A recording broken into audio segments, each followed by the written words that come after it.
one drinking beer. I'm drinking water. 2 touchdowns a game? Yes, in the game. You're tripping. How you high? No, it's Super Bowl time. I don't know what we're doing in that front office, man. Twiddling our fucking dick. Ryan, I just need you to drink this. Wide receiver trivia. That's what she said. Her. Fuck. Her upset. Are those crutches? You can see Ryan's crutches.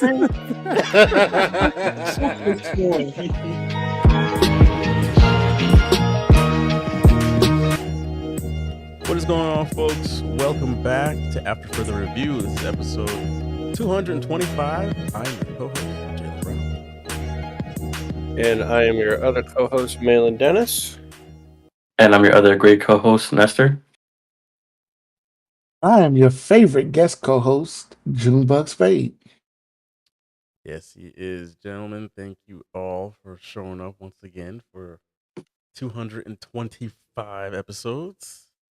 It is a pleasure to do this every Wednesday night and talk nonsense with you guys. So appreciate you guys coming through every week. Appreciate everybody who listens or watches, whatever you may do, comment, anything involving this show. We appreciate that a lot. Yeah, we are a NFL NBA podcast. Do this every Wednesday night, and we're going to start with a cheers as we normally do.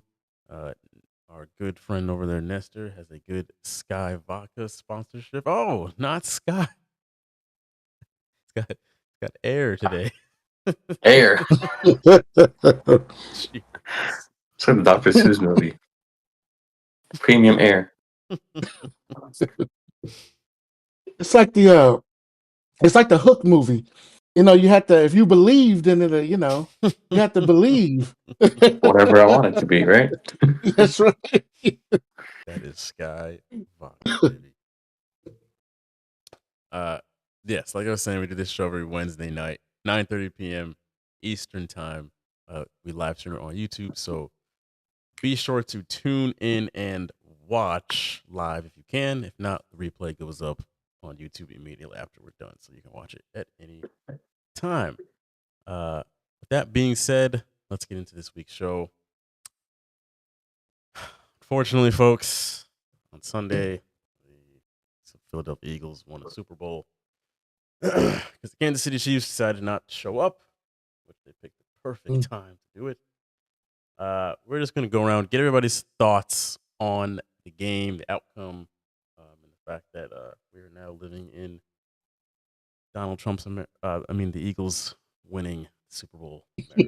So let's start off with June. What did you think about this outcome? Well, the outcome is what it had to be for them to win. For the Eagles to win, and I said this, they have to whoop Kansas City's ass. Because if it was a close game, Kansas City wins all day long and twice on Sunday. You had to beat their ass. You had to jump on them early, and you had to beat this team. Because pussyfooting around with them was not going to work. And so the Eagles had a game plan, and they stuck to it. And I'm going to tell you what they did so beautifully, and I can't believe I'm saying this, but what they did was so beautifully. They knew Kansas City game plan was to go after Saquon. They knew it, and they worked around it. And they said, okay, we are going to let them shut Saquon down. They knew it. And they said, we're going to go over the top, and we're going to test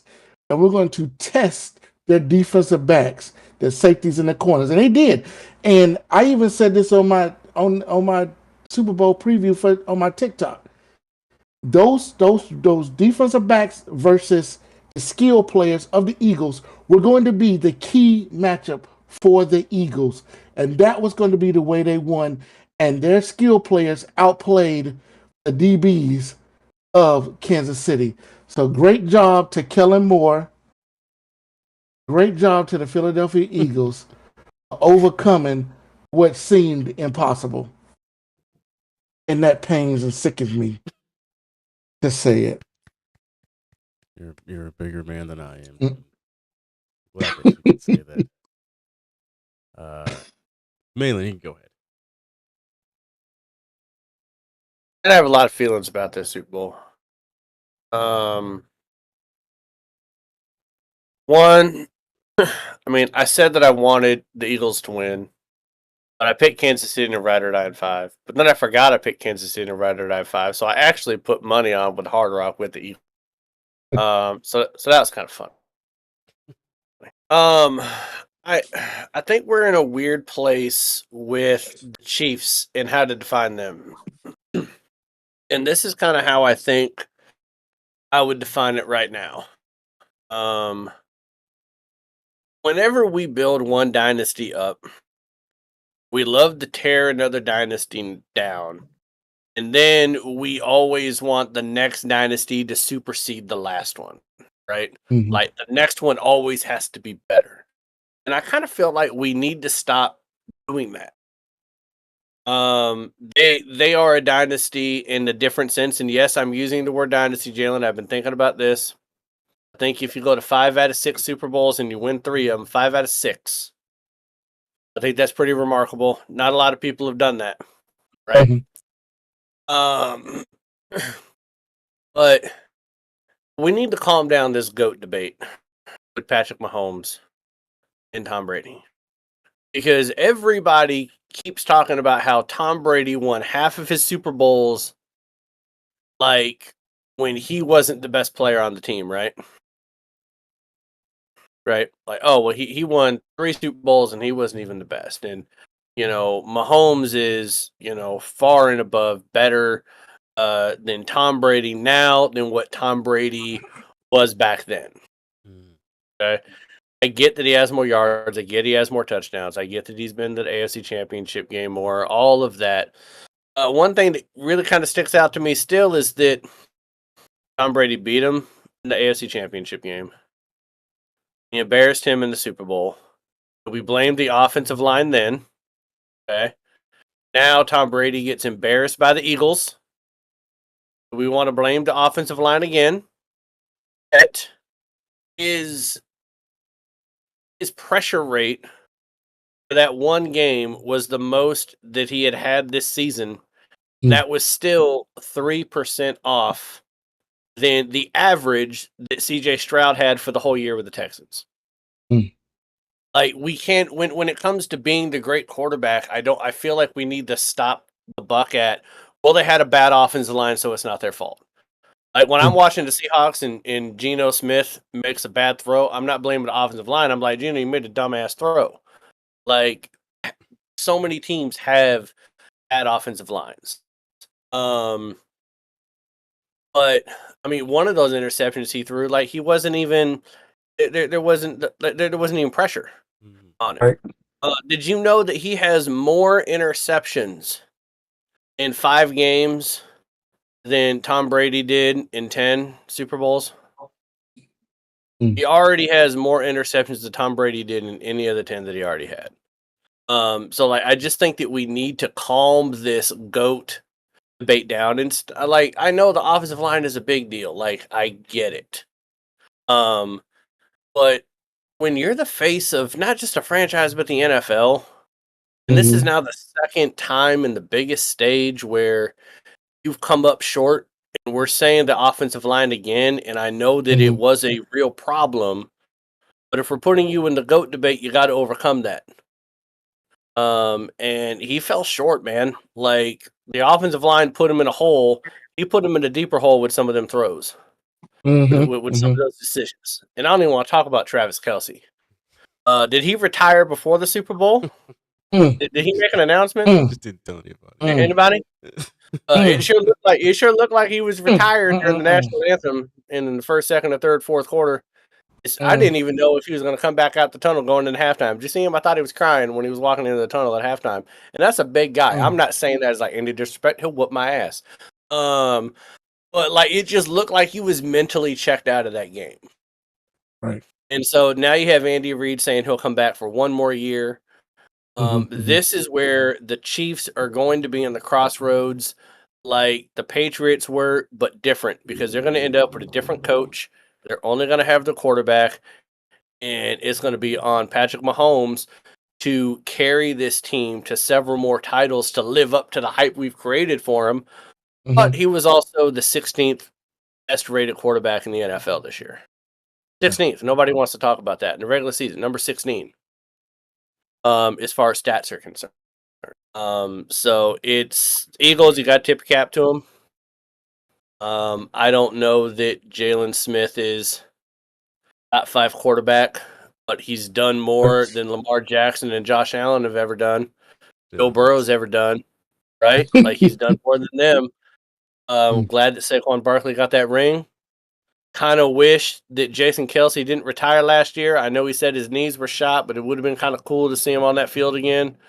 But yeah, it was. I mean, it was fun just watching the Chiefs kind of get dismantled. They finally had that one game. It took them all year. We kept waiting for that one game where they get their ass whooped, right? It's kind of like Sam Darnold. When is Sam Darnold going to turn into a pumpkin? We were waiting for that one game where the Chiefs just got their ass kicked because we felt like they were due for an ass kicking the whole year, and it never happened. And then it happened on the worst stage. It's just crazy. Go ahead. Man, let me tell you something. The Bills are punching in the air right now. They are punching the damn air.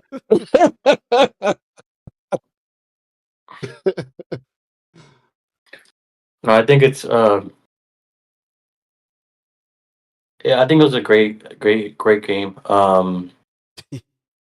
It's also great for football that the Eagles, that somebody else besides Kansas City is winning a Super Bowl. I think it's great for football. I wish I would have known earlier in the season, instead of having this confusing run by the Eagles where you kind of saw sometimes where the coaching wasn't on point. And yeah, they have Saquon Barkley, but they would drop the ball eventually. So maybe I would have watched more football if I would have known it would have had, or maybe less if I would have known the Eagles were going to win the Super Bowl. Dude, Vic Fangio and what he did with that defense. I think you gotta give it up to him and what's his name, Cooper DeJean with the pick 6. My God, it was that kid's birthday, and just watching the video when he knew he was at he was gonna be playing for the Eagles, and now you see his first touchdown in the Super Bowl. Like that's crazy. So I'm happy for that team. I'm laughing at all the interviews with Jalen Hurts because he's so nonchalant. Like, dude's like, he's at Disney and he's like, yeah, I want it. Like, what's your favorite movie you've never seen? I don't know. I haven't seen the movie. So, like, this dude is like unimpressed by what he's done. So, I don't know. I think he did a great job. We went 17 for 222 yards. So, I think this team, I hate to say it, was fun to watch. Again, the defense went off, and they were so bold. Like June said, like going for the passing game, knowing that Saquon Barkley was probably going to get shut down. That was bold, and it paid off. And gotta give respect to Nick Sirianni. I hate to say it, but the Eagles played great. And Jalen, I agree with you. Hurts is top 5 after that. He has to be. I don't know about that, but 5th, top 5. I don't have too much more to add to this. G Money's in the chat. Shout out to G Money. He says the one thing we all conveniently forgot about football was that you win the game in the trenches. Philly had 4 first-team All-Pros on their O-line and 1 second-team All-Pro. We all discounted. Yeah. That is true. Can't deny that. It is won or lost in the trenches, but I will say this: who gets all the praise when a team wins the Super Bowl? quarterback. Okay, and so when the team loses, and we just blame another position group, he gets all the credit, but then he doesn't get like. That's what I'm getting at a little bit. Like Jalen Hurts is getting all this credit for winning the Super Bowl, even though we all know that he wasn't we know that offensive line was a beast. We know that defense was stellar, that defensive line, backers. But I'm okay with Jalen Hurts getting the credit that he's getting for winning the Super Bowl, because I know that if the Eagles lost that Super Bowl, he'd be getting all the blame. Yeah. I'd be putting it on Kellen Moore. So, yeah, well, you.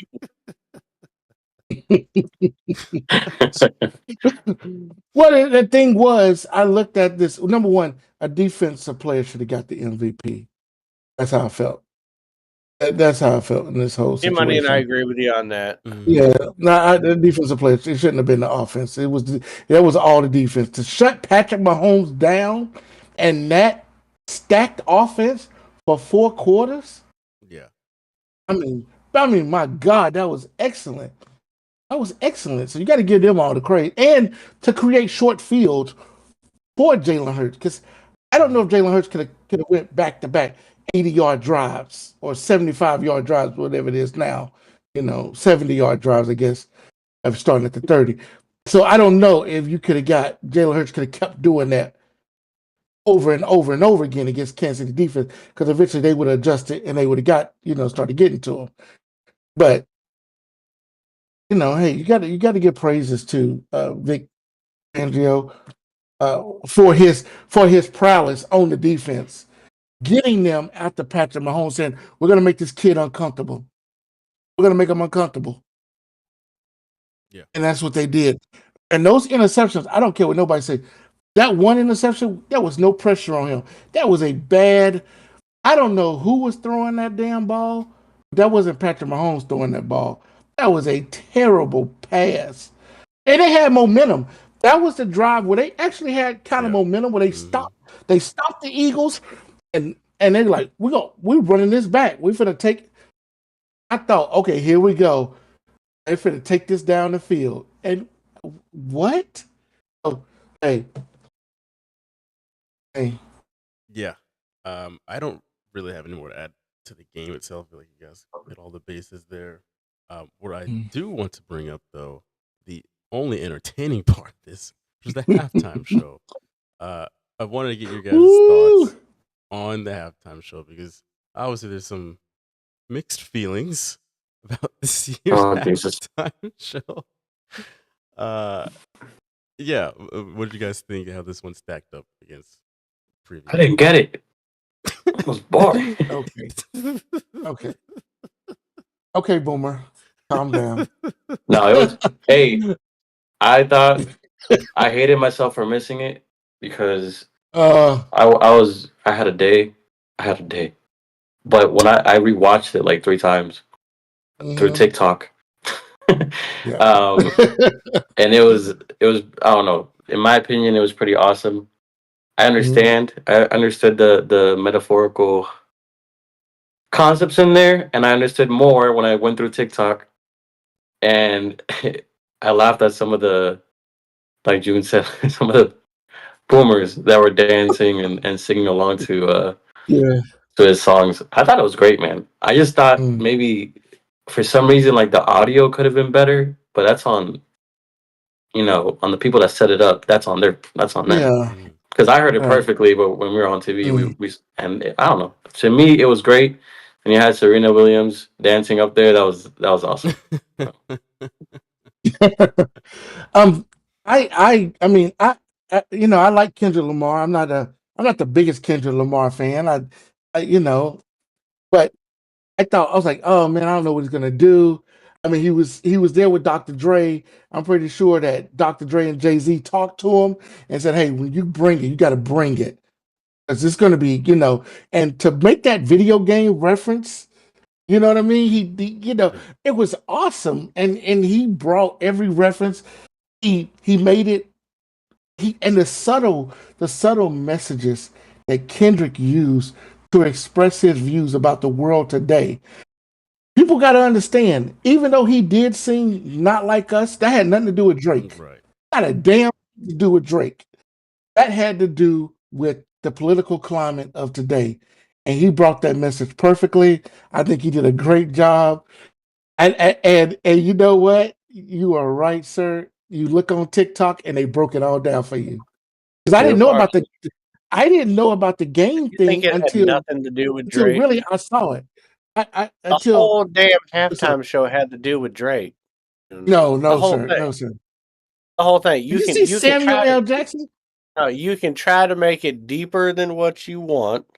Oh You can try to goodness. make it deeper than what you want. The Okay. man was wearing an A minor chain.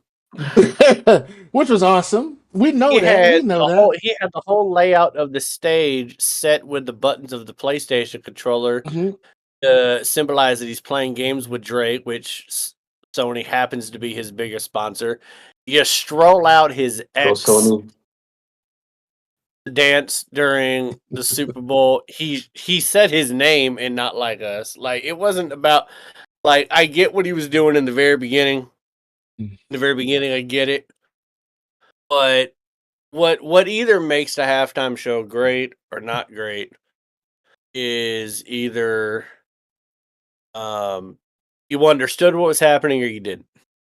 Yeah. Like that's basically what it comes down to. If he had no idea what his messaging was, you're like, this is stupid. And you don't and it's easy not to understand what he's singing about because he says so many cuss words that you had to bleep out like, I mean, 5 out of every 12 words that the man said. So if you don't already previously understand the message and what he's doing, then I could understand you being like, well, this is stupid. Like now there are them boomer racists that are just gonna be like, ooh, rapping black people. Like I get that. There are those people. Like we understand that. But for the average person that wants to understand, they're watching the halftime show trying to understand. I can understand how some people could be like, "What's up with this A minor? I don't know what this A minor is."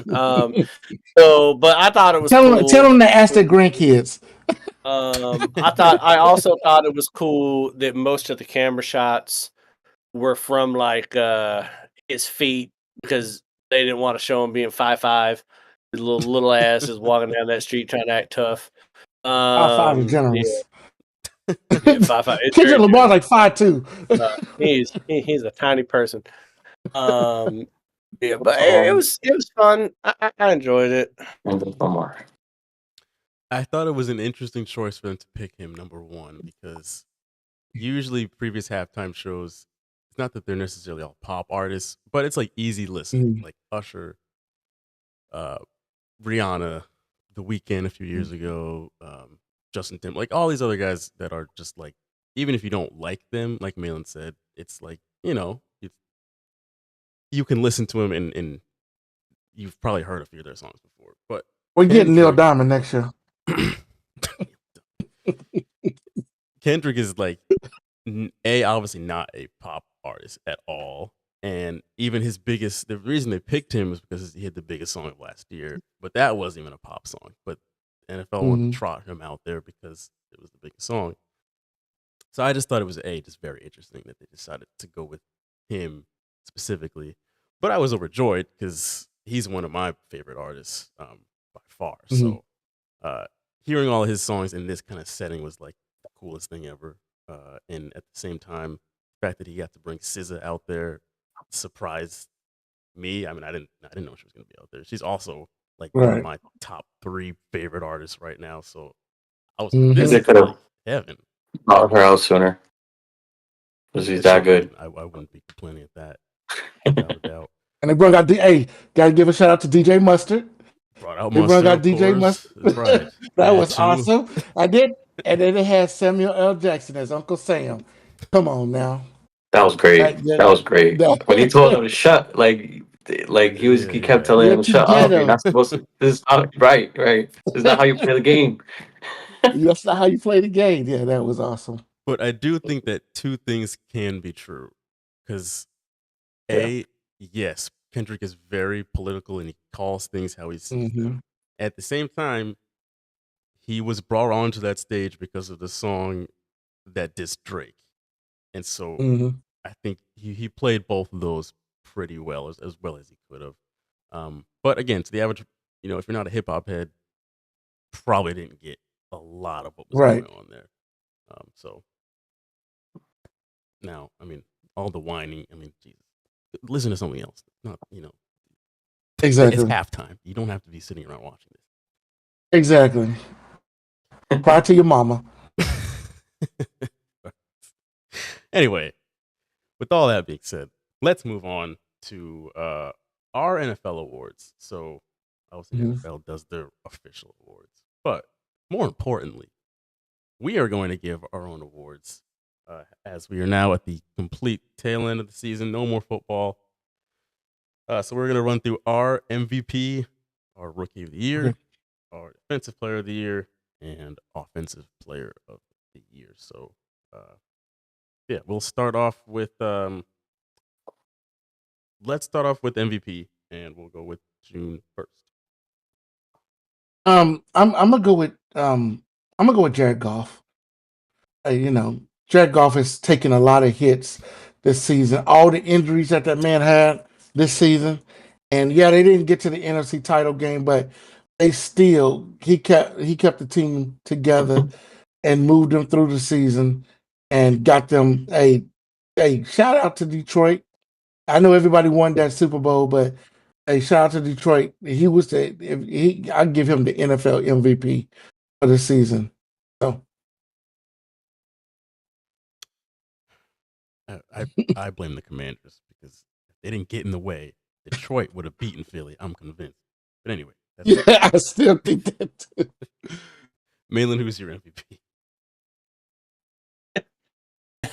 This man is like, fuck Philly's flowers. They get no flowers. I'm going to burn them all. We're closing down all the floral shops. No flowers for Philly. I'm going to go with Josh Allen. I was saying he was the MVP for a while. I get that you could have, but what I loved about this MVP was that it just wasn't about who had the better stats, right? Who did more with less? And I feel like that was Josh Allen with Buffalo. A very close second to me would have been Saquon Barkley. I think like a 1A and a 1B on who would have been first and second. Lamar would have been 3 for me because kind of had a stacked roster on that defense. Yeah, Derrick Mhm. Henry. You had no business losing some of them games that you lost. Like the Ravens easily should have had home field advantage in the playoffs. It just didn't work out that way. But all of us were writing Buffalo off after they lost Stephon Diggs. All of us were wondering, what is Josh Allen going to do without that stud wide receiver? What's going to make this team tick? And he answered the bell, man, and he rang it pretty loudly that he can make other people better. And so I think he deserved the MVP this year. Nestor. Yeah, I agree. I had the small suspicion that maybe without a drama queen on that team, they would get better. And I was very afraid of that happening, and they did. They got much better. And Josh Allen showed up. No more of those clutch time mistakes. The way he carried the ball into the end zone this year, he obviously deserves that MVP award. So, yeah, Josh Allen. Mhm. I gave it to Saquon because I just cannot see how the Eagles would have won a title without him on their team. Mhm. Literally carried that team and would have broke the damn rushing record had. You know what? I'm not gonna go there. I'm gonna go there.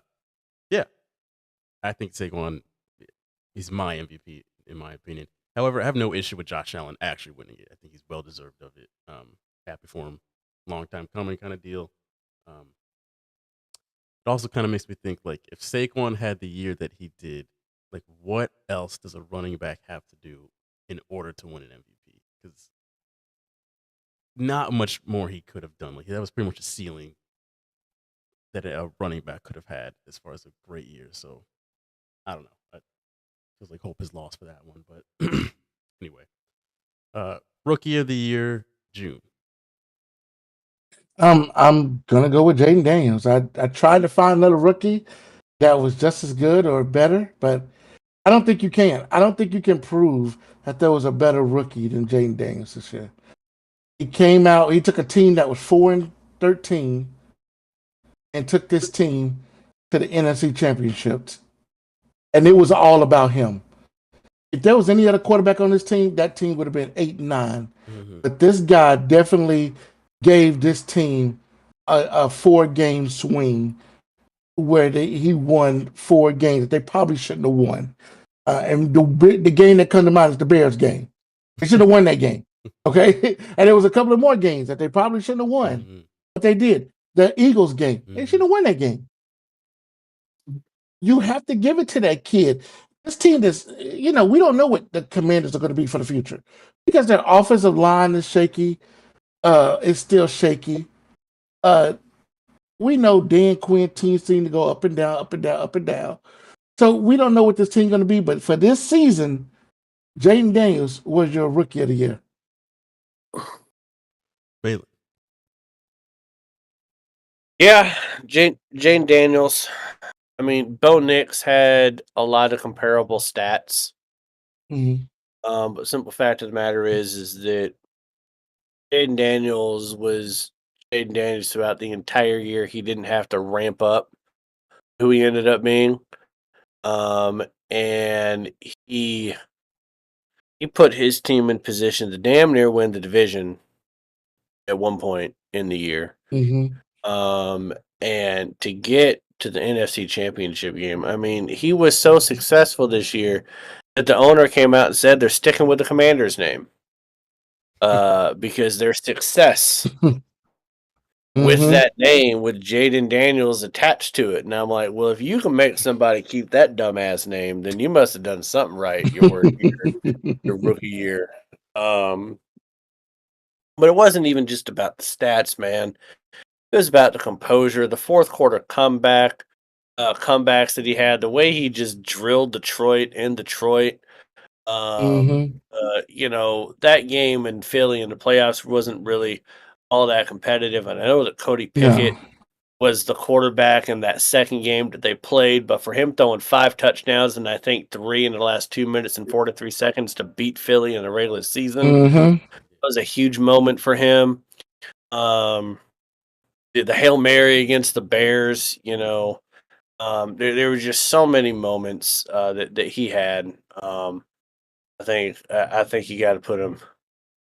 You got to put him rookie of the year. That's pretty easy. Nestor. Yeah.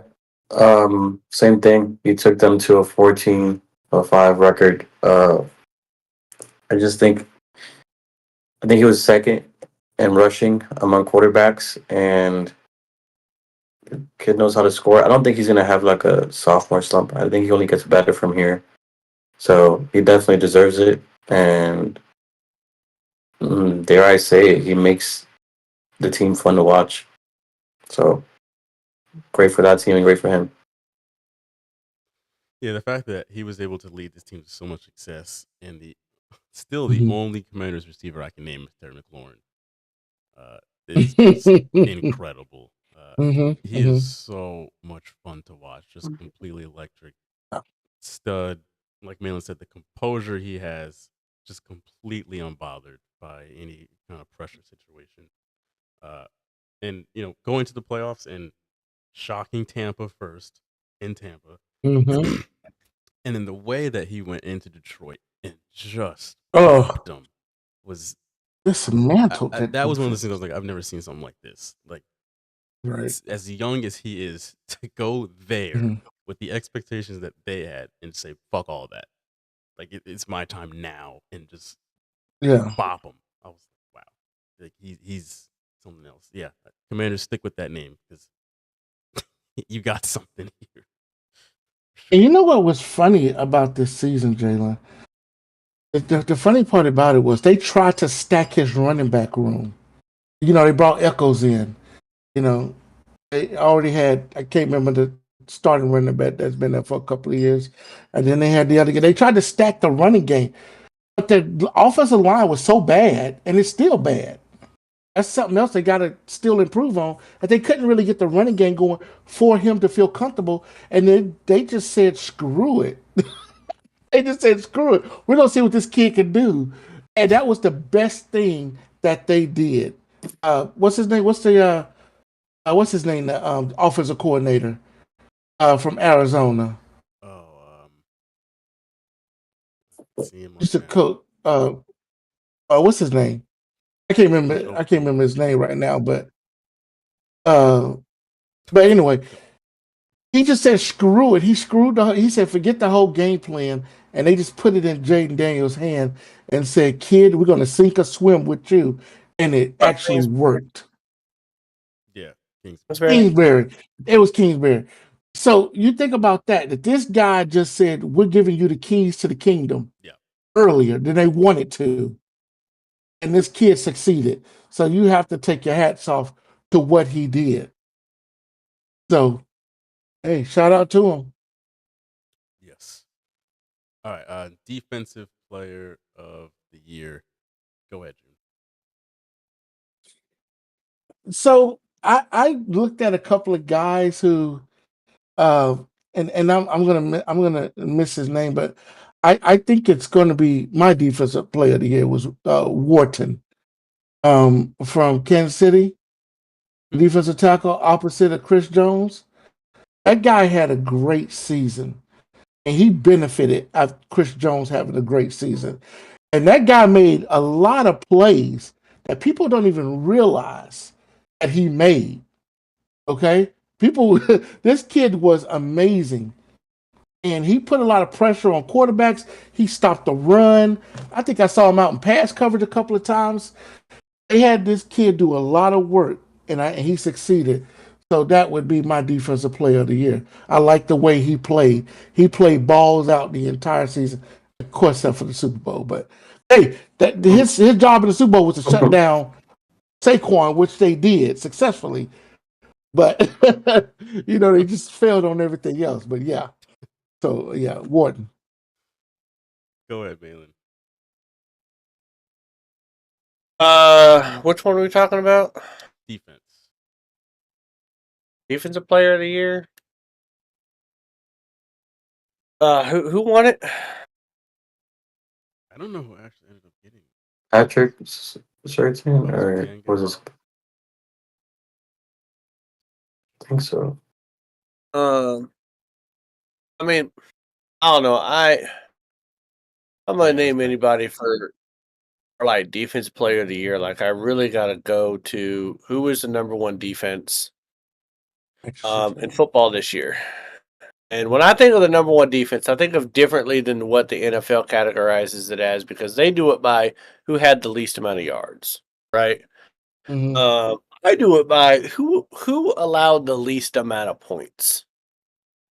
And the Eagles were the number one scoring defense in the NFL this year. They gave up the least amount of points.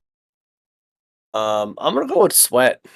I think he really anchored that defensive line. I think that Jalen Carter wreaked a lot of havoc up the middle, but I just think Sweat is just he doesn't get the credit he deserves. I don't think.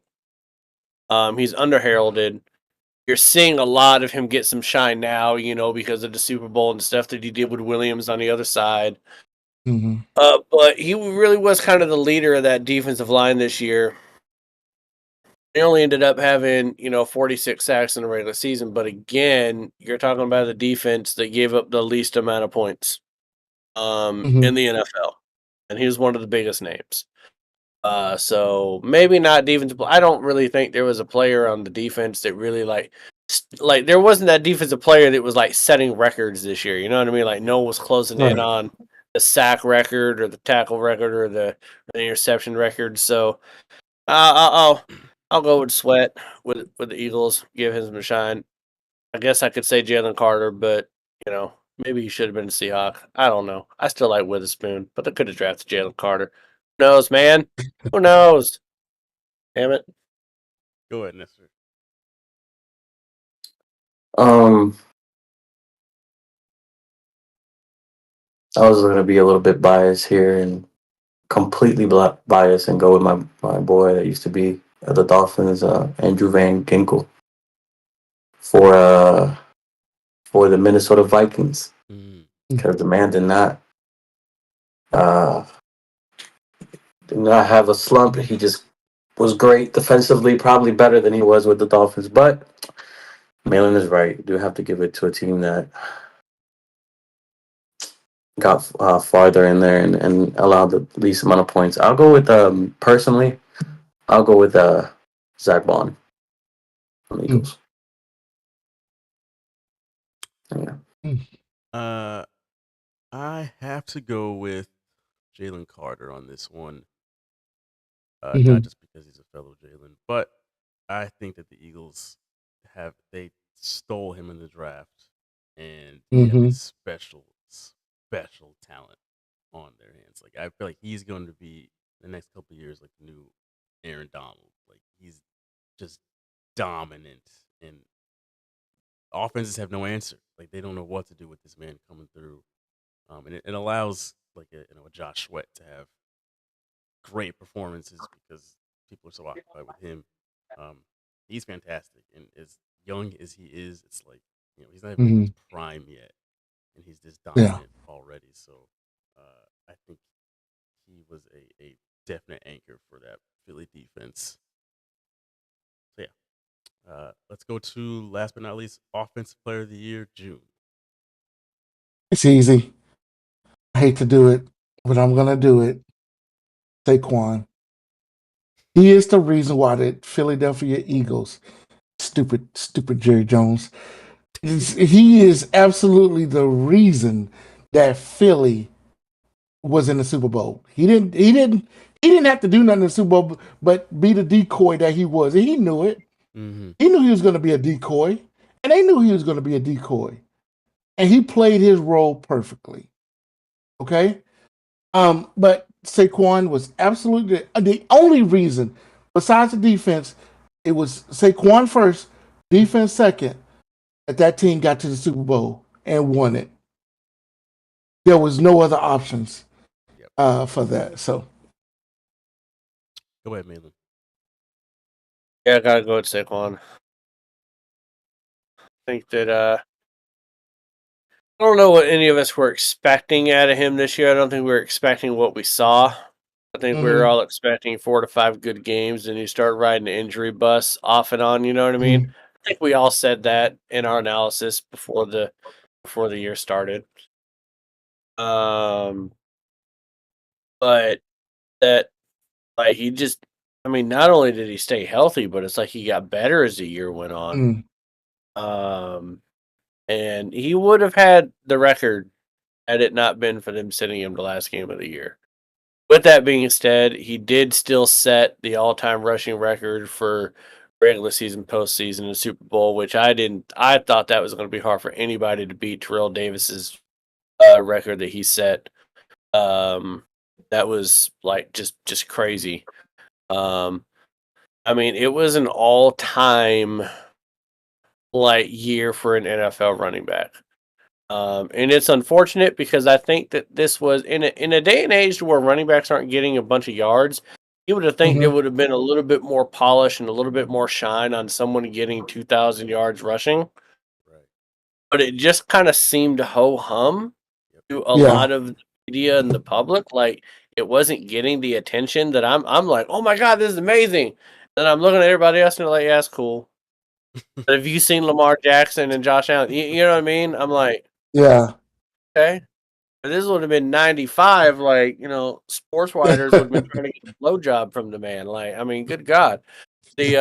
So I don't know, man. It just he deserves more recognition, is all Right. I'm saying. And everyone's saying he had a bad game in the Super Bowl. He ran the ball 25 times. And I think he caught like 8 passes. Like, I know he didn't get a bunch of yards, but you think Jalen Hurts in that offense does anything if he doesn't run that ball 25 times and that Chiefs No, defense? and that's what he did his job. He was the decoy. He was addition by subtraction at that point. He was not getting a whole lot, but everybody else was gaining because of him. Right. Nestor. Yeah, it has to be Saquon Barkley, without doubt. I agree. Yeah, I gave my MVP to Saquon, and it's basically I'm just flipping it too. So Josh Allen is my offensive player of the year. don't really have any more to add than what you guys mentioned earlier. So, yeah, I like all of our picks on that one. Jared Goff was a little odd, but outside of that, Hey. outside of that, I like what the man. I like what the man did. I gotta, because I rag on Jared Goff all the time after that damn Patriots Super Bowl. But he did a good job. So yeah, He did have a good year. He did have a good year. Not a good postseason, but he had a good year. yeah. That postseason was god awful. Ooh. all right. That's going to do it for the first half of episode 225. June, thank you for joining us for another week. If you guys want to follow June on TikTok, it is always linked down in the description below. So be sure to give him a follow if you're a Dallas Cowboy fan. Folks, on the other side of the break, we're going to have your favorite G Money joining us. We're going to hit some community comments from a couple of videos that we posted earlier this week, talking about Nick Sirianni, talking about Jalen Hurts, and talking about the new format for the All-Star game. And then we are making All-Star game predictions for the always entertaining All-Star weekend. So that time of year, folks. So we'll be back in about 10 minutes. Sit tight.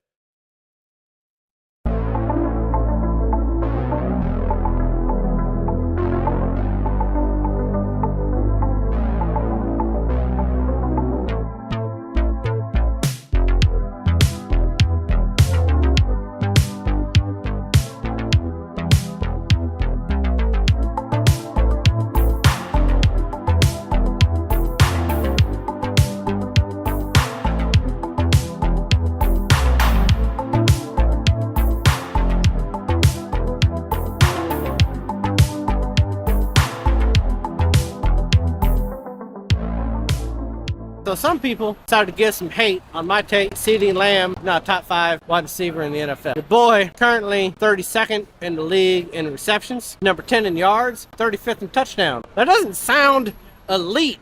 There's 32 teams in the NFL, and this man is below 32 in 2 out of 3 major categories. So go ahead, Cowboys fans. Blame Dak, blame McCarthy, but your boy CeeDee Lamb is not even a top 30 wide receiver in 2 out of 3 categories in the NFL. You have Tom Brady on your bench, Nestor? Yeah. How do you have on his roster? That might be one of the reasons why you're trash, man. I did that when I was already eliminated. There was one week where Tom Brady got more points than Travis Etienne. Etienne, there was a week he got negative 0.2 points. I think my team is still a good team. You're eliminated, June. Am I? Yeah, Am I eliminated? you're eliminated too. We're all eliminated except for G Money. I'm not doing shit then. What was that noise? Take a shot. Too much on. Rise up. Oh my God. Come on, let's go. Somebody got to win. Who wants it? How bad do you want it? Oh, you got it. Here we go. Right line. Oh, not tonight, sir. Why is it that everyone is just unanimously assuming that Lamar Jackson is running away with the MVP race right now? Lamar Jackson, 68% completion, 2,300 yards, 20 touchdowns, 2 interceptions, 500 yards rushing, 2 touchdowns. I'm looking at Josh Allen, 64 completion. He's got over 2,000 yards. He's 17-2. And he's only got 260 yards rushing, but he has 3 touchdowns. I think it's a lot closer. Baltimore has a better running back. I don't think that Shakir or Coleman or Kincaid are better than Flowers and Andrews, likely. Lamar Jackson has better weapons around him. Josh Allen is keeping pace with less around him. And I think that it's like a 1A, 1B right now between those two.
Can I get a Miller Lite, man? Miller.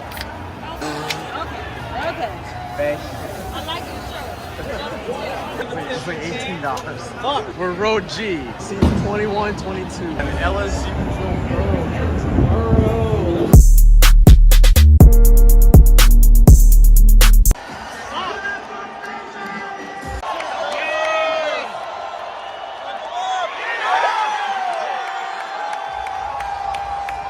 I apologize. Oh, drinks. You're good. You're good. I want to know what happened to Baltimore's defense. Bucks ain't this good.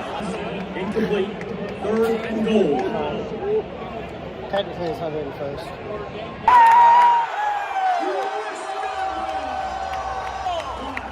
Holding. Bring that shit back. You're a wizard.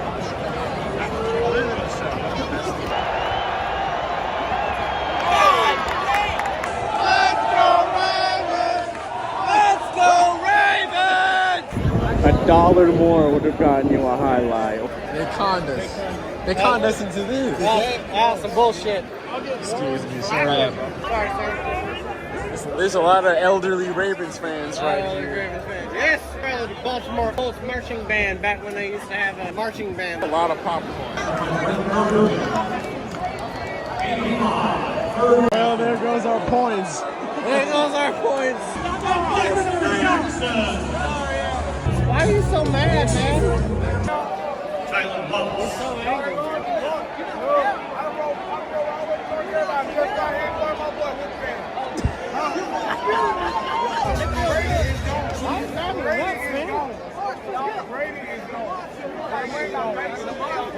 They're going to the exit!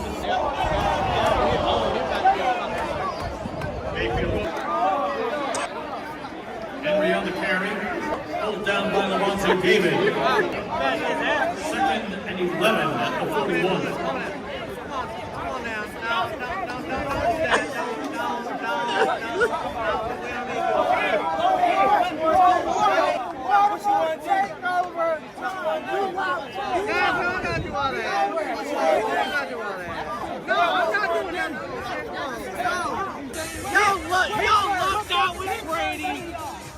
You lucked out with Brady. 3. Last shit don't matter. Better get before So you bet me 4-3? Yeah, we 4-3, and we gonna win our division. Y'all will not. No, you're not even number 1. Atlanta's way better than y'all. You crazy. Oh, shit. Atlanta's way better. Aaron Rodgers.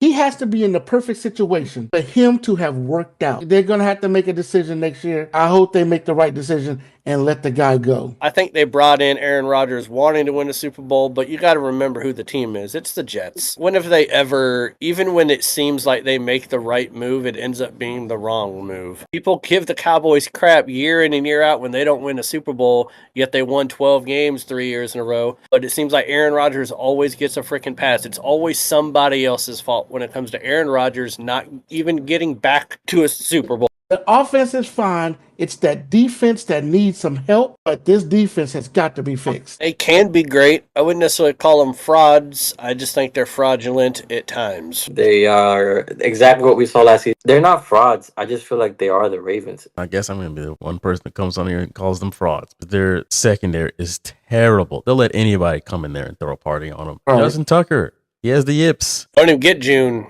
going on that Ravens defense going up against Kellen Moore offense. Kellen Moore had a first grade math workbook as his play calling sheet, and he ran circles around. It's like the Bills in the 90s, man. People don't realize that the Bills and the Dolphins pretty much played every year for the AFC Championship game and played for the AFC East, and the Dolphins always lost. It was in their head, and that's what it seems to be now. It's just in Tua's head. Tua needs great people around him for him to be great. Josh Allen makes other people around him better than what they are. When you have a quarterback like that, you're going to beat the quarterback that needs the people more often than not. Buffalo is the standard still in the AFC East right now. The Dolphins defense cannot contain Josh Allen. Just looking back the past couple of years, this past game, he threw for 235 yards. When they played them earlier this year, only 139 yards, but that was game 2 and went down, and they just ran the ball all over the Dolphins. Dolphins. Playoff game, 359 yards, 320 yards, 304 yards, 400 Yes, they're yards. He undefeated, is and everybody torched can them. continue to laugh at me when I say that the Lions are better. No, Come on, dog. You gotta let that shit go. Hold on. You have to let that shit go, bro. The power rankings on ESPN and NFL Network are agreeing with me. Pro Football Focus agrees eye with me. test. And here's Eye the thing. test, bro. Yeah, the eye test. Eye test is easy because Detroit's blowing people out and Kansas City is barely winning games. Kansas City is plus 56 on point differential. They've scored 203 points, giving up 147. Detroit, on the other hand, has scored 258, giving up 148. They're plus 110. They're more than 50 points better in the point differential than Kansas City. And luck has everything to do with it sometimes when you win games and when you have the refs help. Welcome back, folks. Welcome back to your favorite show on the internet. After further review, episode 225. G Money. What is going on, my man? And, watching a little NBA. Glad to actually spend some time watching NBA, especially after the Super Bowl debacle. Good thing that I couldn't bet. Thank you very much, BetMGM, Emerald Queen. You both can just fucking die. Though, I will give props to Emerald Queen. Very nice casino. Kind of like very Vegas-like. So any of my friends up here in the PNW, I suggest you go there. Just don't do any of that sports betting. Well, you heard it here first. All right, let's get into community comments. We got 3 videos to hit the comment sections for. We're going to start off with Nick Sirianni. And do you think that he is now, after winning that title, a great head coach? That's the whole point here. Not a good head coach, but a great head coach. I don't think that he is. And people on TikTok, for the most part, did not agree with me. Besides friends of the show, like Big Mike, who says it was about the assistants, not him. June said he is Doug Peterson 2.0. Then after that, then it's not nothing good. Someone who doesn't even have a username says he's done more with the Eagles than Andy Reid ever could. And that is the most liked comment on here, which I think is a bit ridiculous. I mean, he took him to the Super Bowl twice, but still, I mean, after he lost both his coordinators after the first Super Bowl, he was hot shit. I mean, he could not coach his way out of a fucking phone booth. And so this year, I think JB is right. It's coordinators, and we'll see what he does now that his OC is going down to the Saints to be their head coach. We'll see what he does.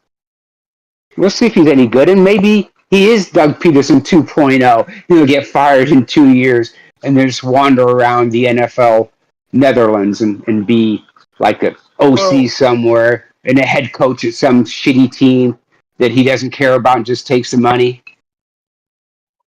Here's the reason why I'll say maybe not great, but very good, Jalen.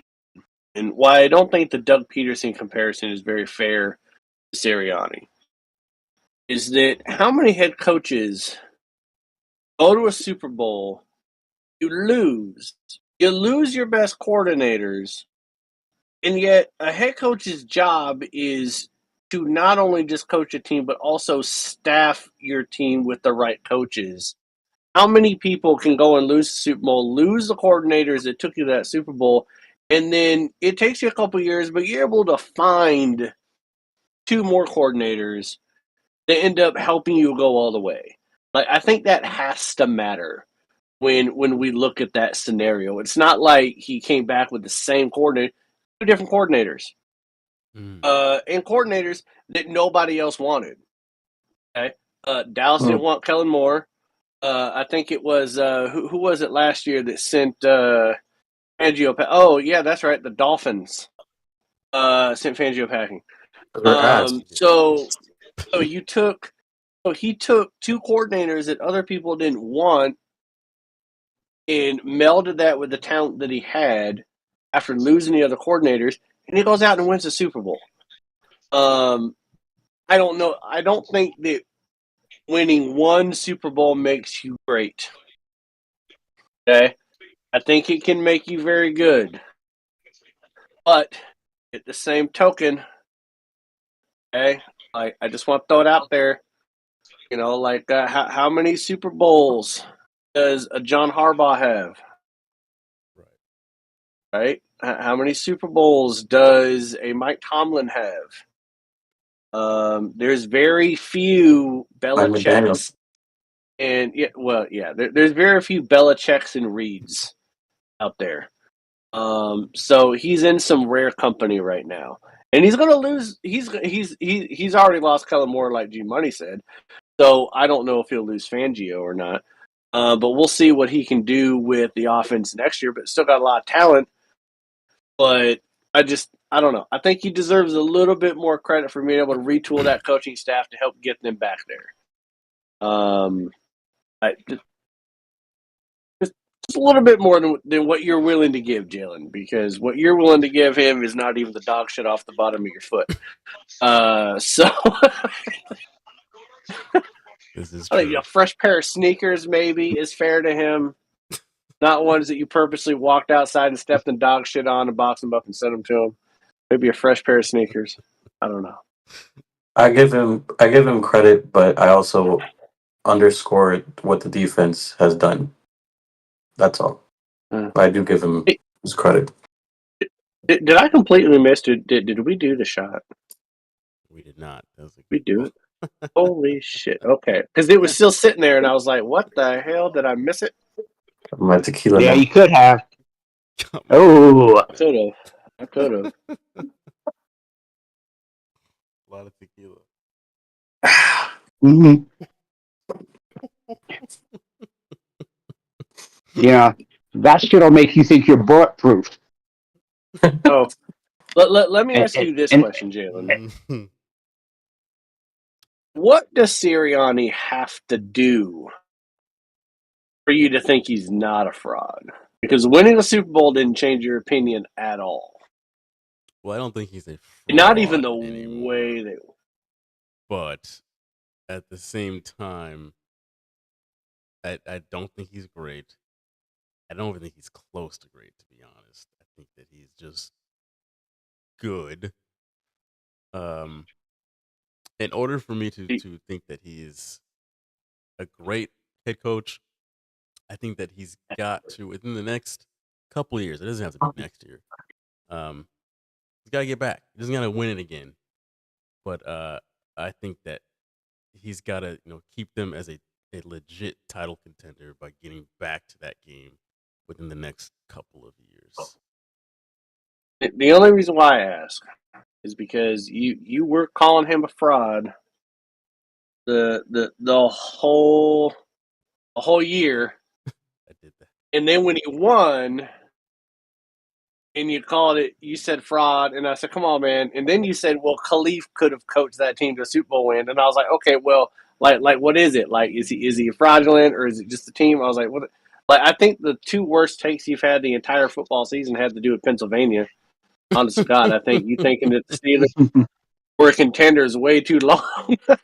And the Eagles being frauds. I do honestly think that if you would replace him with almost anybody else, they probably also still would have won a Super Bowl. I mean, come on. That roster was just so ridiculous with the coordinators, with Howie Roseman as the GM. Like, that's why I don't really have any flowers for him. I mean, I'll give him a flower, sure. Champion. But it's about the extent of it. Flour laced in dog poop. Exactly. When that grew through a elephant pile of shit. All right, let's move on to the next one. Is Jalen Hurts now a top 5 quarterback? This one, I did give him his flowers.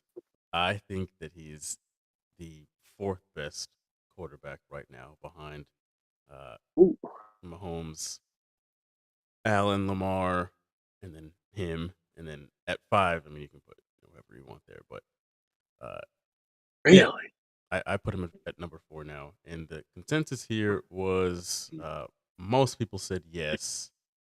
Like Riley here says, in my opinion, top 5 needs to play in the Super Bowl or have an MVP. So yes. Quan says Pat Mahomes, Lamar Jackson, Josh Allen, Joe Burrow, Jalen Hurts, Jaden Daniels. No one can argue. No one can argue with me. Someone says Hurts is Wait, top did he 5. just say 6? Yeah, he Did he have threw in 6 Jaden on his Daniels. list? No, I think he put him at. Honorable mention. Okay, he had 6 on his list. Okay. Yeah. Hurts is Jaden top Daniels 5. number 6. Yeah, he. All right. Yeah. Burrow is above Hurts. Dude is the perfect example of one player can't win a game. Interesting. Sarah Levar says, and better than Tua also. Sarah, Well, come on. come on, Sarah. Oh man. Unnecessary. There's Angel's burner account. Backslash burner. And I'd be interested to get G Money's opinion on like his top 5. My top 5, like if we're going in the NFL right now, even though it's weird because I usually let stats dictate everything, right? I usually let stats dictate everything, but I'm going to allow history and accolades and feelings put Mahomes number 1 right now, even though I honestly don't know if he deserves to be number 1 right now. Even the last couple of years, he won a Super Bowl. They've been winning more because of the defense than the offense, which was Brady's knock when Brady was first winning Super Bowls. It was more because of the defense. Everyone keeps thinking that Mahomes is acting like 2019, 2020, 2018 Mahomes, and he hasn't been. That offense has not been the same without Tyreek Hill. Yes, they won Super Bowls, but it was not the same.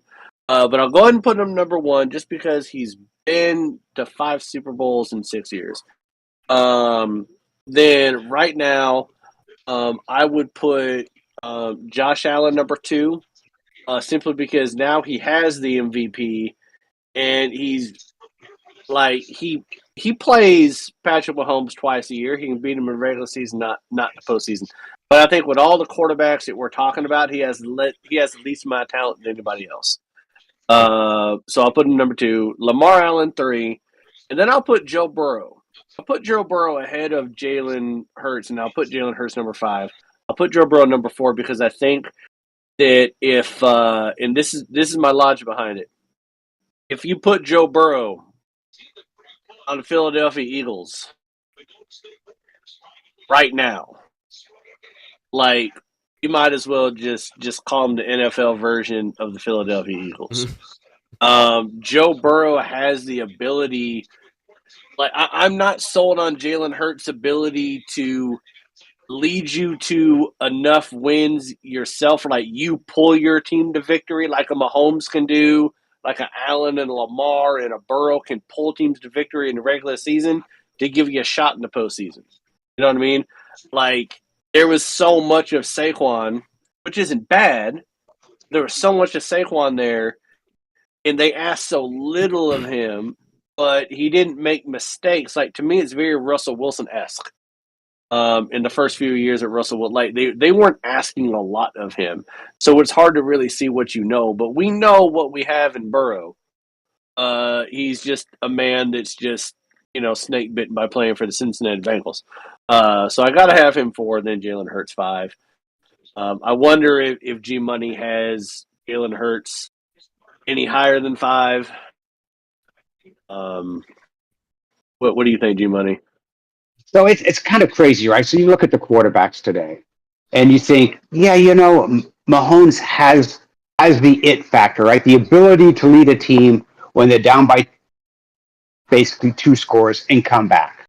It kind of reminds you of Peyton Manning in the day, the ability to do that, or Tom Brady. Both of them had that ability that if you were down by 2 scores, as the opposing team, you didn't feel secure. But as you said, man, his stats this last year don't dictate him being, if you were doing a top 5 for this year, being that number 1. I still like Lamar Jackson. I really do. When you look at who he has, I mean, as receivers, Trey Flowers, Lively stepped up. Nobody knew who he was. Andrews was injured on and off. I mean, their saving grace was the fact that they could run the ball. He has to prove he can do it and get to a Super Bowl. But if you're looking at regular season, what they've done and what they've done this year, even if you look at what they've done, let's say the last 3 years, I would probably put Lamar Jackson as number 1. I would do Burrows as number 2. Number 3 would be Mahomes. Number 4 would be Josh Allen. Number 5, and this is a surprise to most, would be Matthew Stafford. People don't think about him. But, you know, and number 6 would be Jalen Hurts. I'd have Jalen Hurts as number 6. Because he hasn't had to lead a team from being down 2 scores to win it in the fourth quarter. But I think if you look at him, the one thing, and I know people knock him at this, but the man doesn't really turn the ball over. I know one of my prop bets was that he'd throw an interception in the game, which he did. I couldn't make that bet. Thank you very much, BetMGM. But if you look at regular season and in the playoffs up until that point, he was very good protecting the ball. And, you know, he can make the good deep ball. So, yeah, number 6. But he has room to grow. I mean, I know a few years back in Philadelphia and Seattle were talking about trading Jalen Hurts for Russell Wilson until Russell Wilson nixed the deal. Now, how would that all played out for everybody if Jalen Hurts had been up here under Pete Carroll and Russell Wilson had been in Philadelphia? Do we get the tush push too, or do we just get Jalen Hurts? We don't get the tush push because our O-line doesn't know how to play. Well, come on now. I mean, maybe if they throw in Kelsey. I mean, I kind of feel like you need the tush push with Jalen Hurts right now. Well, maybe that's like damn near half his touchdowns. It is. It's definitely half his touchdowns. And you know what? That cost me money too, because I bet that Saquon Barkley would score the first touchdown in the Super Bowl. And any other team in the NFL at the 1 yard line, first and goal, you're giving it to the goddamn running back. Mm-hmm. Any other team, I win that bet. Bullshit. I mean, let's move on to the last video here, which was, do you like the new All-Star Game format? In the consensus here seems to be no. The short answer is just no. I won't go into the kind of specifics here. There's a lot of like I told you, Jalen. If I can't understand it, then I don't like it. For you to call it an all-star game and you're telling me there's 4 teams, that doesn't make sense to my simple-minded brain. That the math isn't mathing on that. We're not reinventing the wheel. We're just, putting dynamite on it and rolling down a hill and blowing it up. Like it's what are we doing? I mean, what's too difficult. I mean, aren't we just stealing from the NHL now? I mean, you know what? They do 14. Actually, I think they do 18 playoff. Yeah, in their little freaking All-Star game. Yeah, it's. I don't watch it, and I don't watch the NBA All-Star game. If they had another 3-point shootout between, let's say, maybe not Steph Curry this time, but someone else, and maybe Caitlin Clark, that would have been entertaining. I would have watched that. But I mean, I'm looking at everything going like, seriously, guys? I mean, why? Why? If you got to steal from the NHL, that's your first clue that you're fucking up. That's Well, only if they allow fights. I mean, you go up for a dunk and someone blocks you or something or pushes you. Yeah, fucking cold cock their asses, and the refs step back for like 2 minutes and then come in and break it up. I would love to see like a Jimmy Butler square up on Wembanyama. Just let me see some wild ass shit like that. You guys And then I'll be remember okay. the dunking contest before they jumped over cars and like that used to be fun to watch, and Mm-hmm. now it's just lost all of its like I don't know what they're doing. Well, you can only do the same dunk for so many times. Like, oh, you wowed us in the 80s. When you're doing the same thing 10, 20 years later, it's like, okay, like what else can you do in the air for 3 seconds before you put it in the rim? Like what else do you want once to we do? started I getting don't into know. cars, that was kind of like, And first of all, Blake Griffin wasn't really jumping over car. He was jumping over the hood. He didn't jump over the whole goddamn thing. Everybody thought it was That the was a car. very low. That That's was what a very everybody said. low car. Very Yeah, low car, and it was I over the agree with that hood. completely, 100%. He didn't jump over the top of the But people were car. like, "Oh, they jumped over a car." All right. The gas let us into thinking he jumped over a car. Yeah.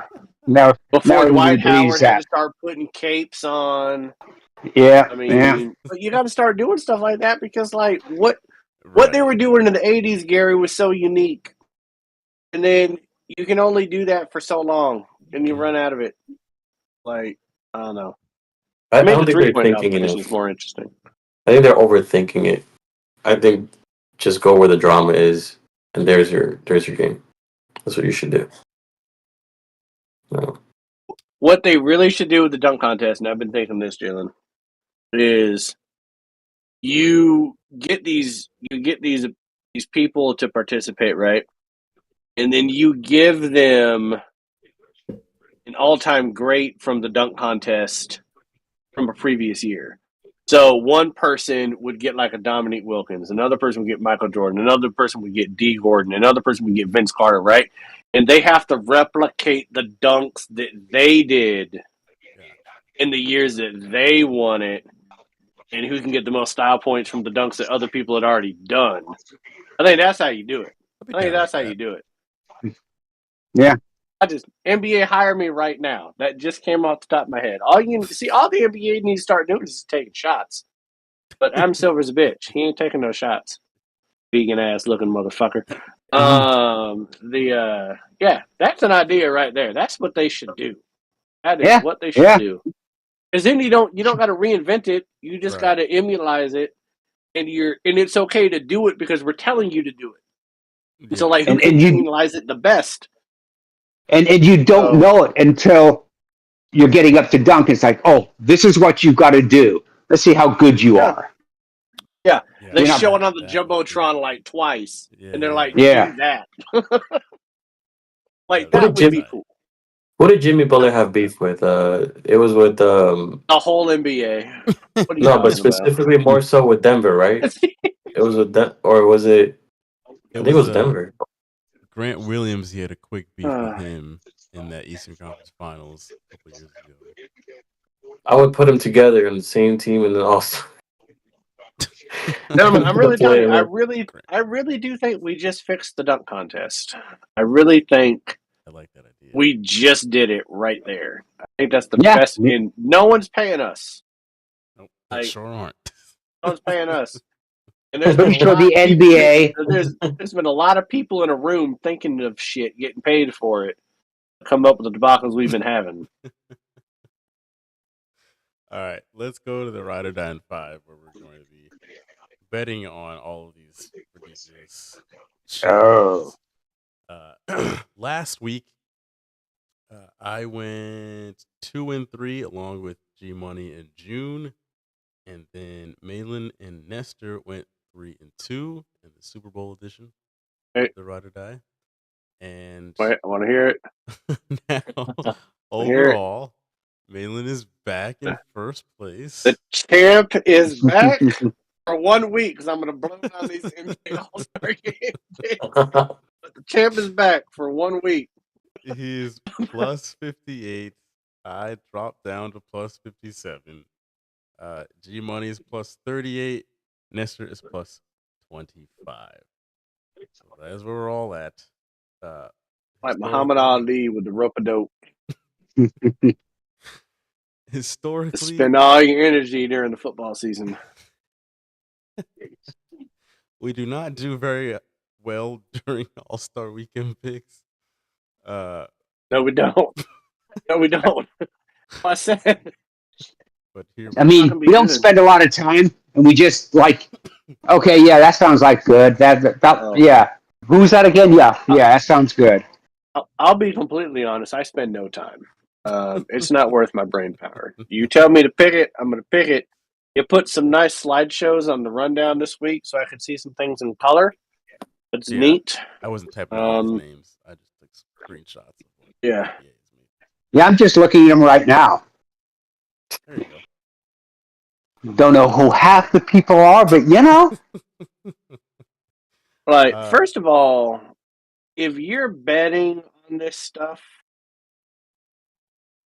like I don't want to say get a life because you're watching us for these picks, but you might need to go out on a date, go to an AA meeting or something, because this is rough. It's rough. Yeah, we're gonna. So I didn't even include the dunk contest this year because why? I spot the celebrity game.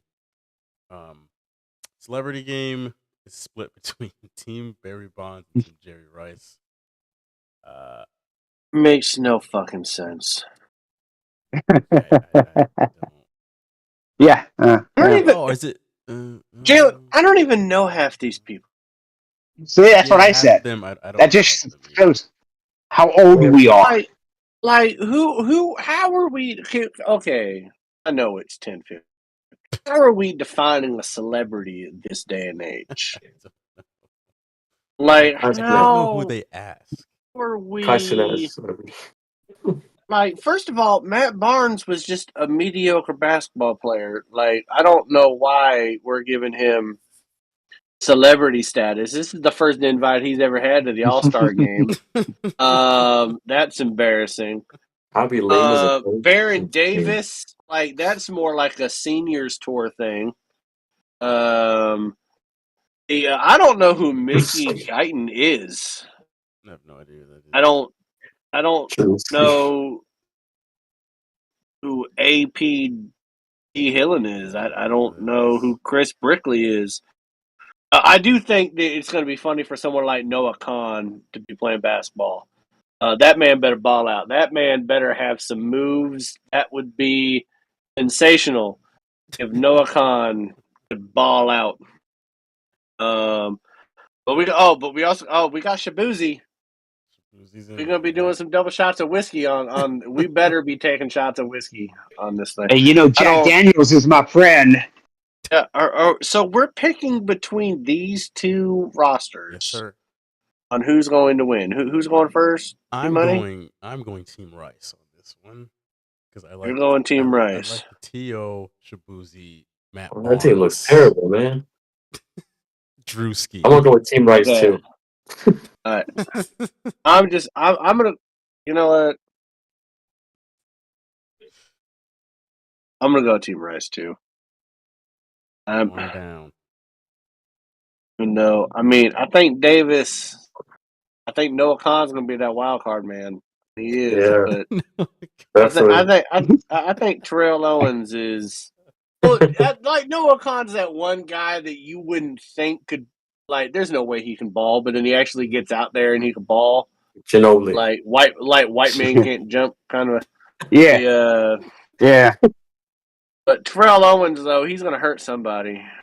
He's gonna hurt somebody and then hurt himself. My reasoning is because Kai Cenat is already gonna, he's gonna go out there and just throw the most amount of air balls possible. Oh, he's turning into the new NBA's Kevin Hart, where they just put him in every year. You know what makes me nervous about Team Rice though is that I think like Matt Barnes is actually going to think he's going to be able to do something in this game. That's my one concern. He's going to try to ball out like Magic Johnson coming back with HIV. Like this is his moment. You know what I mean? And he's gonna blow out. He's gonna blow out his knee or something, and let him just lay there. My turn. Nervous. Yeah. Yeah. I guess. Yeah. Okay. So I'm different, as 2 Chainz would say. That's who I'm going with. 2 Chainz. 2 Chainz and the Steroid King, BB. Oh, I love it. I just wish I knew who some of these people were, man. Just guessing who these people. This is not a celebrity roster. No. Hey, it's a B-rank celebrity roster. I mean, Boozy is probably Kendrick Lamar. Kendrick Lamar got more people to come out to diss Drake at the halftime show than the NBA could get celebrity-wise on this roster. Like the NBA can't pull Serena Williams. They can't pull Serena Williams. They Never mind the fact that Serena Williams is supposed to be happily married, but she's like, "Oh yeah, I get it. Get out here and walk and kiss on my ex. I'll do it." Okay, you clearly got some issues to work out. Oh, it is such a bad roster. Okay, next one. Let's go. That's so bad. 3-point contest. You have the skills next, right? We're doing skills. Oh, my bad. Who's in the skills? Who's in the skills? Jumped over that. So there's 4 options on the skills challenge. Team Cavs, which is Spider Mitchell and Evan Mobley. Team Rooks, which is Alex Starr and Zachary Rashard? Rashard. I think they're both French, so it's almost like the French team. It looks basically they're going to serve baguettes and surrender. Zachary looks like Trae Young's bastard foreigner brother. Is what he looks like. I thought it was Trae Young. And then Whatever team Chris Paul is on, they're not winning. I can tell you. Okay, first of all, like, did anybody else even remember that Chris Paul was in the NBA? I didn't. I saw that, and I thought that was a picture from last year, to be honest with you. I was like, damn, it fucked up. We've been talking about the Spurs with Fox and Wembanyama, and there you go, Chris Paul with the T-shirt on and everything. Just still playing. And then Team Warriors is Draymond and Moses Moody. So, hey, if you're doing an octagon fight, I'm taking Golden State Warriors. Yeah. But we're not. We're not. So I'm going to go Team Cavs. Just think that Donovan Mitchell and Evan Mobley, I'm looking at the rest of them rosters and I'm like, okay, guys. Like, well, what are we doing? I think it'd be funny if Jeremiah Green punched somebody. I don't think he is. Yeah. I'm gonna take the Cavs. Like if they had one of those like fair things with the punching bag. if that was one of the skills, that was one of the skills, maybe I'll take the Warriors. But I'm gonna go and take the Cavs. Take the Cavs. G Money, you're taking the Rooks, the French Rooks. I'm taking the Frenchies. I mean, he's taking the Legionnaires. That's right. Legion something. I can't believe the Spurs even allowed this. With Wembanyama and Chris Paul. I can't believe. If they win, I'm gonna be like, this is why the NBA is failing people. That's right. That's right. This is why And if the Rooks win, this is why the NBA is failing, because we need like only Europeans can win in the NBA now. Like, what do we? That's This is right. all the Yeah, talent no, we it's got. just like This is gonna be a Yeah, pretty. disaster for one of us. This fucking All-Star game is gonna be a disaster. I'm just saying, man. 0-5. Like Draymond, I like mean, seriously, Draymond Green and Moses Moody. I'm taking in a prison riot. I'm taking in a bar fight. I'm taking in a dark alley. I'm taking, you know, like, I'm taking them to a Philadelphia Eagles game with me. I'm taking them to a lot of places, but I'm not picking them to win the skills challenge. I can't get over the NBA allowed the Spurs to participate. I mean, Chris I mean, Paul is like 15 years removed from like dry humping a hot dog water float with LeBron James and Carmelo Anthony and Dwayne Wade like a few years ago. Like, how is he still? All right, I let's really go didn't know he was to still in the league. let's get the 3-point Oh. contest next here. So we got 8 guys here. I'll run through them real quick. We got Jalen Brunson, Cade Cunningham, Darius Garland, Tyler Hero, Buddy Hield, Cam Johnson, Dame Lillard, and Norman Powell. Those are your 8 options. This is always a tough one because there's just so many options that chances are you're probably not going to pick the winner.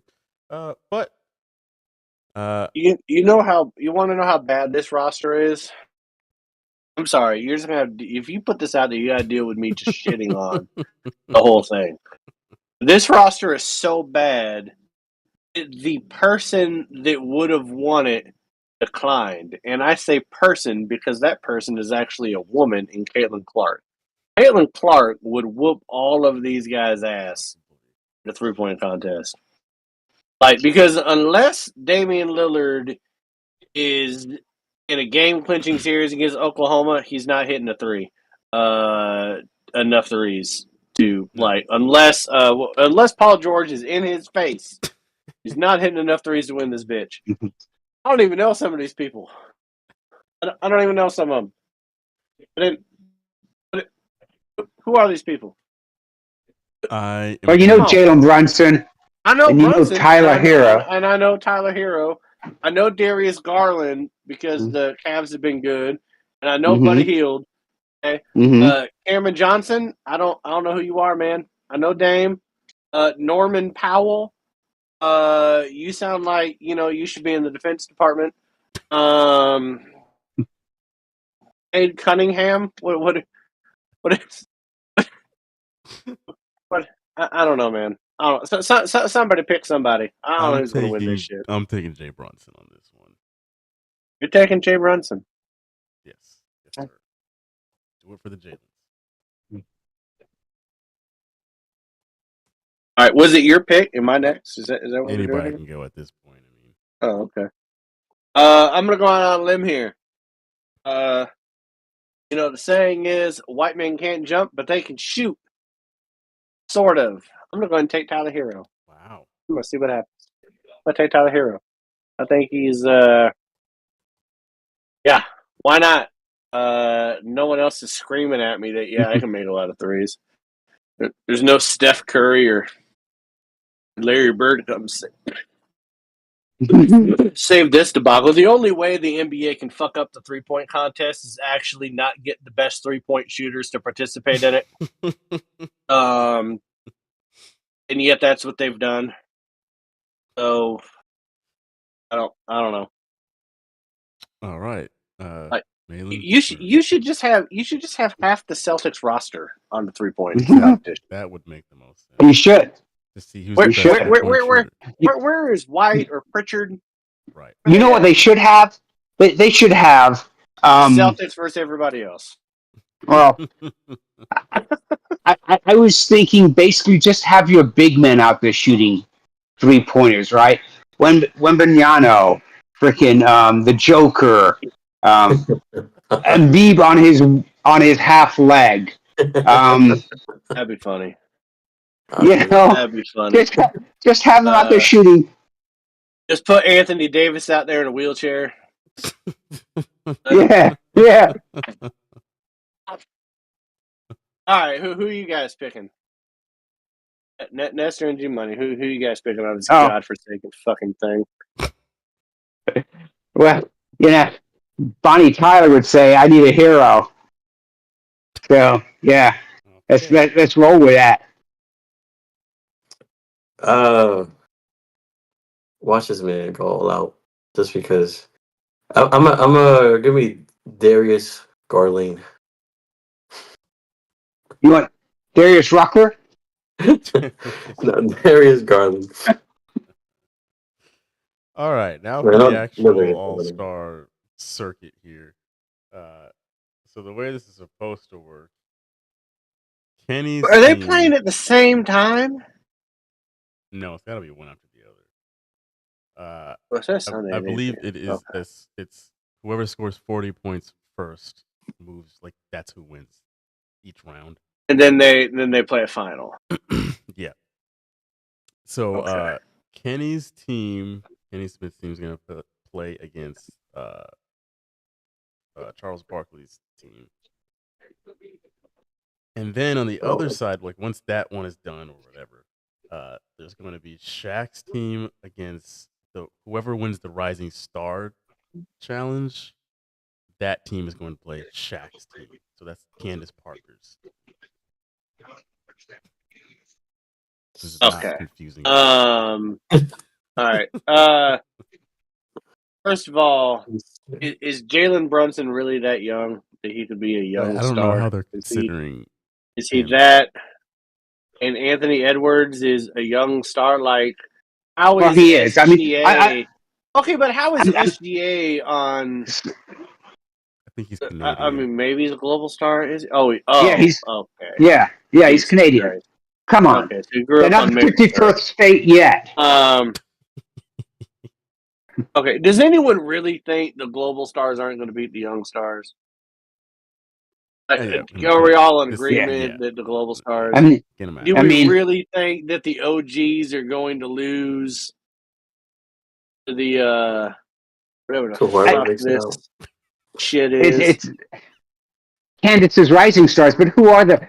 Because it's like Team T, Team M, Team C, Team No League. I mean, it's like the fuck. Do you then? And then you make a team out of that, right?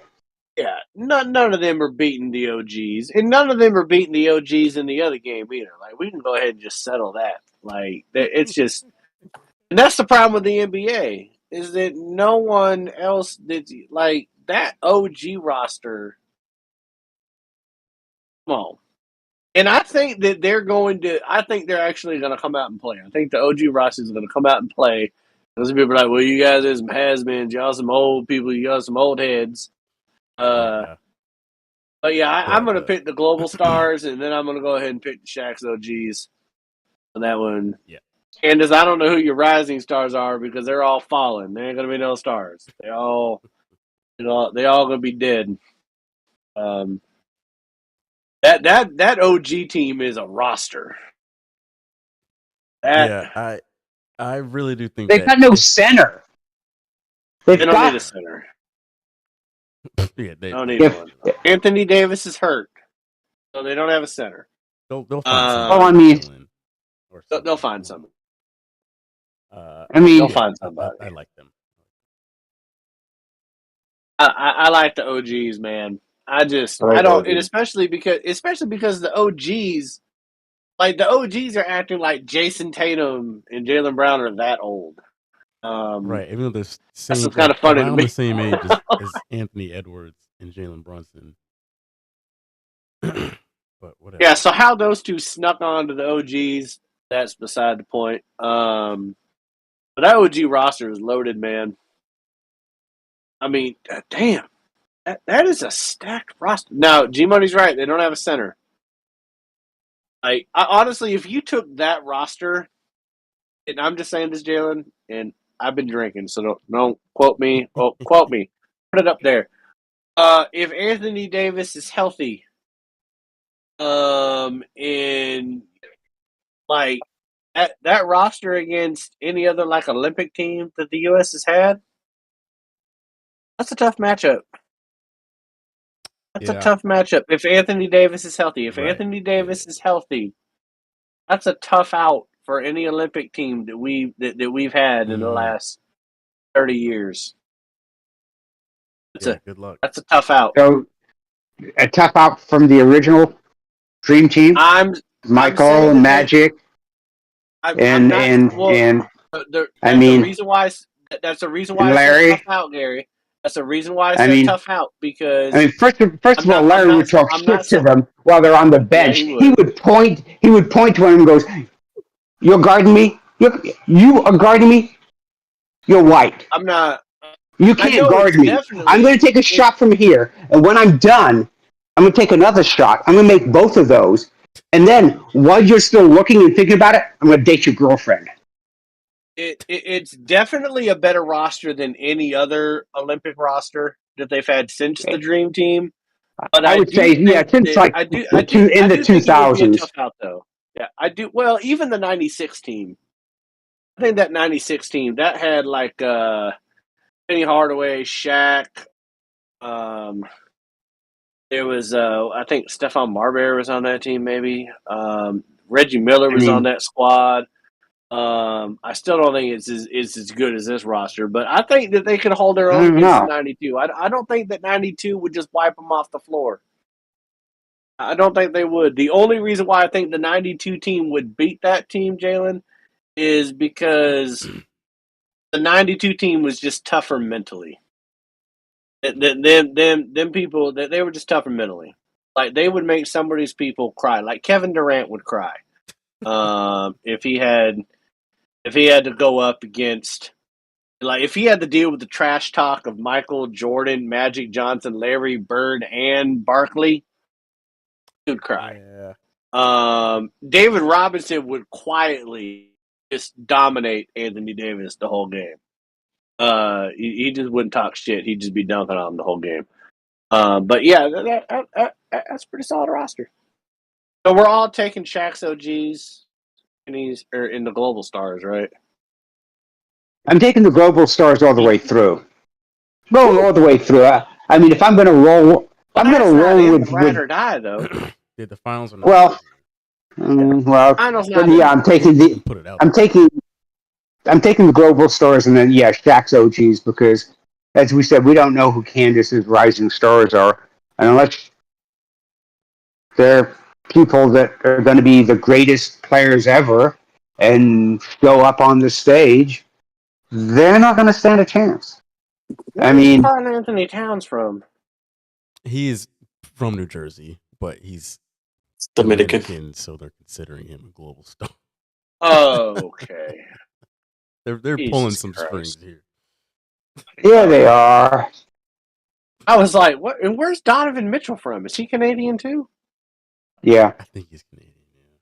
Is he? His mom's from Kyrgyzstan. He's definitely like from Amsterdam at the same time. What is? That's the point. All right, let's bring this to a close here. All right, folks, All-Star Weekend. It's another one. I don't remember the Friday being on Valentine's Day. That seems new to me, but I don't know. Yeah, it's weird. I will say this, Jalen, before we go, that Team Cavs on skills competition is the only one out of the 4 teams that have both of their players on one of the All-Star Game teams.